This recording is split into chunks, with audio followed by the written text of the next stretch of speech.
Dwi'n gweithio yn fama yn y gweithdy yn Ysbytu Ifan, a mi adeiladodd yn haid i'r gweithdy. Saer troliau oedd o, mae yna lun hon o fo'n dechrau'r ganrif ddwytha wrth I waith, ac oedd yn had wedyn yn saer hefyd oedd yn gweithio o'r gweithdy yma.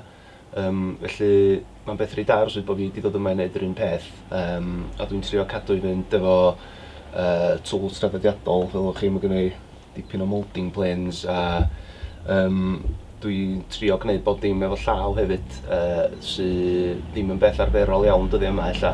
Mae rhan fwyaf bob dim dwi'n gwneud yn cael ei wneud efo gwaith llaw, a ddim bob fi'n gwneud ddodrefn hynod draddodiadol, ond allai wneud nhw I fatsio unrhyw steil neu unrhyw ofyn mae unrhyw un isio ar gyfer tŷ yr oes yma, neu hyd yn oed rhywbeth fwy hen ffasiwn.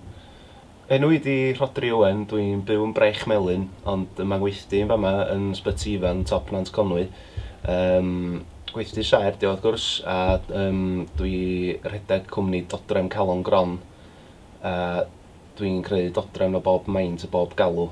Am fwy o wybodaeth, llwch chi gysylltu fi drwy Facebook neu drwy ffonio rhif ar y sgrin.